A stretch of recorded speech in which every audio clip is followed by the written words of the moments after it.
Si tu m'as donné ta vie, je te donne la mienne. Dans le froid de la nuit, mon cœur t'appartient. Et quand la tristesse arrive, je sais tu es là, toujours près de moi. Bon jeudi, bienvenue à votre émission La Victoire de l'amour. J'espère que vous allez bien aujourd'hui. Comme on le fait toutes les semaines, tous les jeudis, on rejoint quelqu'un qu'on apprécie beaucoup, notre ami Marcia.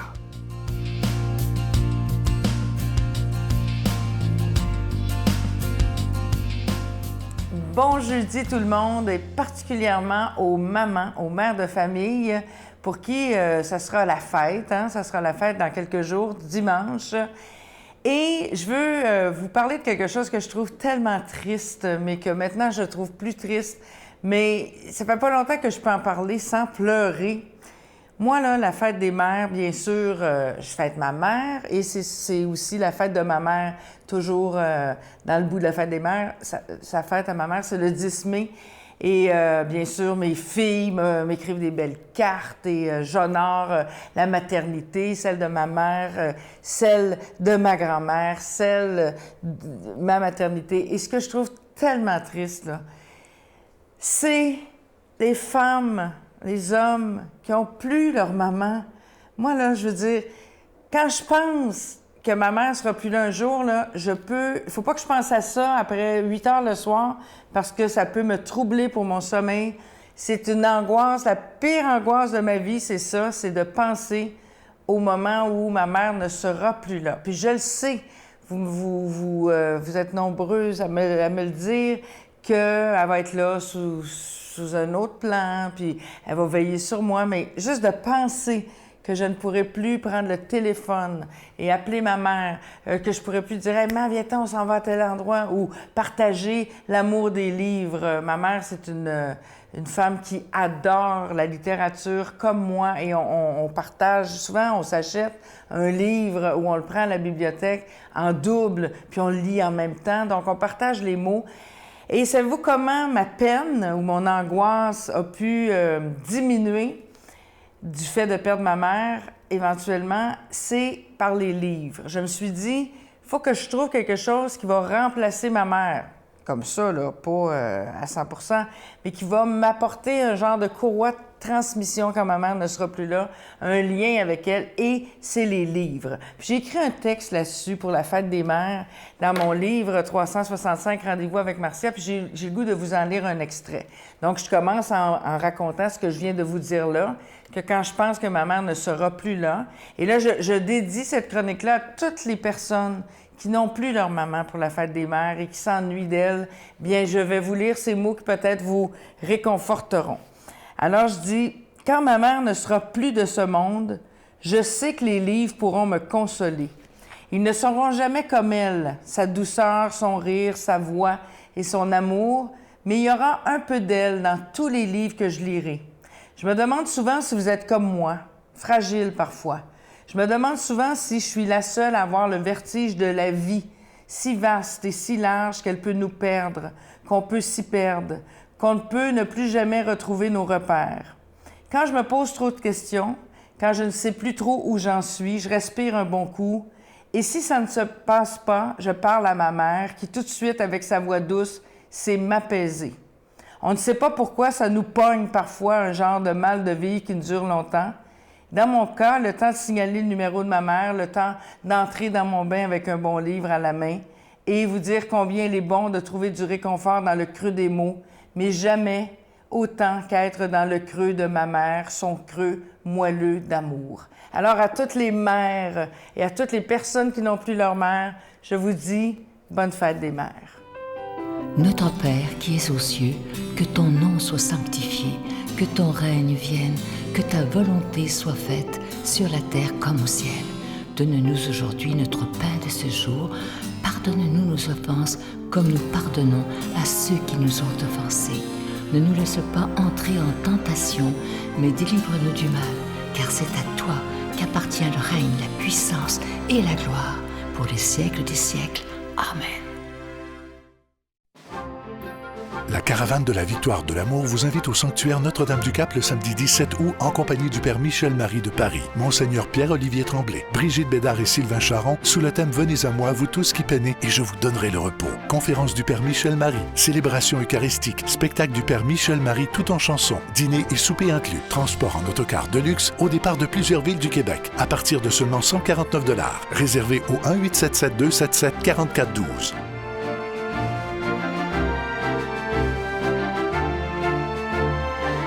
Je suis tellement content de vous parler de ce beau cadeau du mois pour le mois de mai. Vous savez que le mois de mai, c'est le mois de Marie, le mois le plus beau. Et ce mois-ci, c'est un chapelet, le chapelet de Marie Consolatrice. Il est en cristal et il est orné de petites roses. Et comme toujours, il est déjà béni. Et ce que je trouve bien, c'est que ce chapelet, il n'est pas fabriqué dans une usine. Il est fabriqué par des religieuses de Mexico, de la communauté Agnus Dei.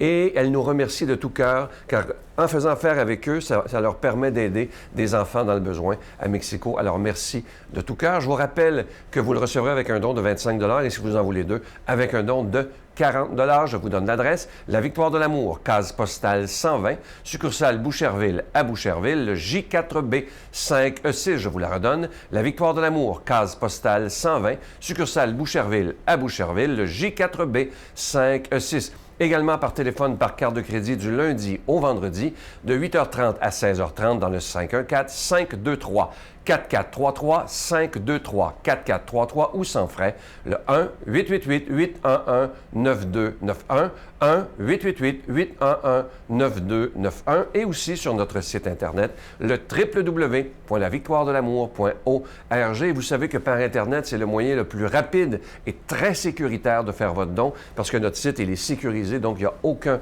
danger de faire votre don par notre site Internet. Alors, je vous rappelle ce magnifique chapelet de Marie Consolatrice. Je vous rappelle qu'il est en cristal. Et ce qu'il y a de spécial, c'est qu'il est orné de petites roses et il est fabriqué par des religieuses de Mexico. Merci de tout cœur de votre grande générosité. Merci aussi de votre prière.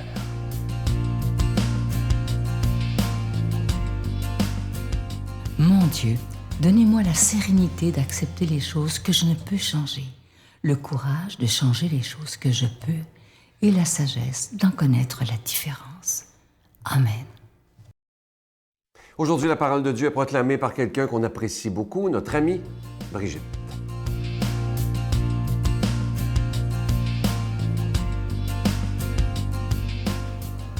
Bonjour tout le monde, bienvenue dans ce nouveau studio. Elle est-tu belle, notre croix? Elle est magnifique, une croix glorieuse de Jésus ressuscité. Hein, on est encore dans ces semaines où on célèbre Pâques, où on célèbre la résurrection du Seigneur, Jésus qui est bien vivant. Puis que c'est pas une histoire ancienne, là, c'est vrai. Aujourd'hui, Jésus est vivant. Et toute la semaine, cette semaine, vous allez voir l'Évangile, c'est l'Évangile de Jean, et puis ça se passe tout après la multiplication des pains, hein? Pour que vraiment l'Église nous fasse goûter que Jésus y est partout. Il se donne en nourriture pour la multitude. C'est ça, sa résurrection. Personne ne peut venir à moi si le Père qui m'a envoyé ne l'attire, et moi, je le ressusciterai au dernier jour. Il est écrit dans les prophètes, « Ils seront tous instruits par Dieu lui-même. Quiconque a entendu le Père et reçu son enseignement vient à moi. Certes, personne n'a jamais vu le Père, sinon celui qui vient de Dieu. Celui-là seul a vu le Père. Amen, amen, je vous le dis. Il a la vie éternelle, celui qui croit. Moi, je suis le pain de la vie. Au désert, vos pères ont mangé la manne et ils sont morts. Mais le pain qui descend du ciel est tel que celui qui en mange ne mourra pas. Moi, je suis le pain vivant qui est descendu du ciel. Si quelqu'un mange de ce pain, il vivra éternellement. Le pain que je donnerai, c'est ma chair donnée pour la vie du monde. Acclamons la parole de Dieu. Louange à toi, Seigneur Jésus. Seigneur, il veut être bien certain qu'on a bien compris. Il se répète, là. Il se répète. Il dit, je ne sais pas combien de fois, « Je suis le pain vivant. Celui qui me mange ne mourra pas. » Ça veut dire que, puis il dit même que ceux qui étaient au désert avant, donc tous ceux qui étaient avant lui, là, c'était pas pareil. Jésus, il est venu tout refaire, complètement. Tout est nouveau, tout est ressuscité, tout est glorifié maintenant. On sera tous glorifiés. Est-ce que vous y croyez? Si on n'est pas dans cette vision du Christ ressuscité, bien, on ne peut pas se laisser attirer par Dieu.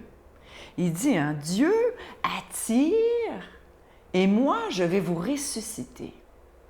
On est tous attirés, on a tous cet aimant, on a comme un aimant en nous, là. On est attirés vers Dieu, vers le Père. Chaque être humain a ça en lui. Puis s'il ne se laisse pas attirer, s'il se ferme à cette attirance vers le Dieu, vers son Père, vers son Créateur, ben, il va se laisser attirer par d'autres choses. Il va se laisser attirer par, je ne sais pas moi, le matérialisme qui nous étouffe, la consommation,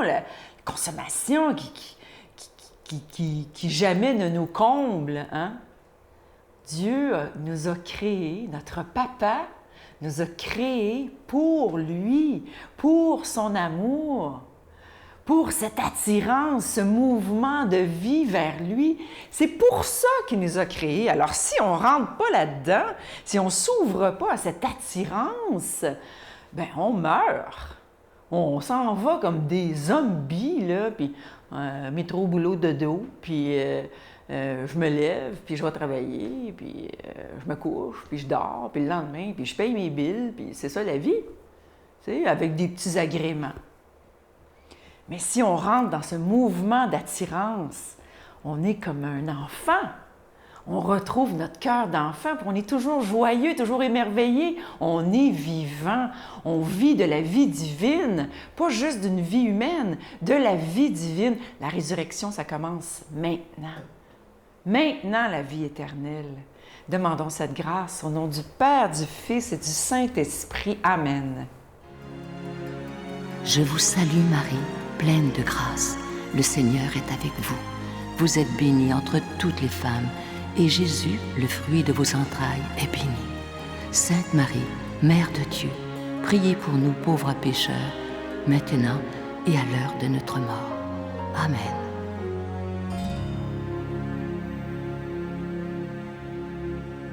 Je vous laisse avec un très, très beau texte qui dit ceci. C'est le Code éthique amérindien. Je trouve ça d'une beauté extraordinaire. Ça dit ceci. « Ne parle jamais des autres en mal, car l'énergie négative que tu déverses se multipliera et te reviendra. Tout le monde fait des erreurs et toutes les erreurs peuvent être pardonnées. Les mauvaises pensées causent la maladie de l'esprit, du corps et de l'âme. » C'est tellement beau, c'est tellement vrai. Et je pense que justement, le Seigneur nous invite aussi à ne jamais parler contre les autres. Au contraire, la petite Thérèse disait, si vous avez quelque chose à dire sur quelqu'un, attendez que la personne soit là pour lui dire en face. Ne soyons pas des hypocrites. Je vous souhaite une belle journée. Je vous la souhaite très, très belle. À demain. Bye. Donc en fait, elle nous disait, mais oui, c'est dur, mais ma vie sera peut-être pas longue, mais je voudrais que vous gardiez ça en tête, c'est que je le pense vraiment, c'est que je trouve quand même que j'ai une belle vie malgré cette galère, voilà. Alors c'est pas facile à entendre.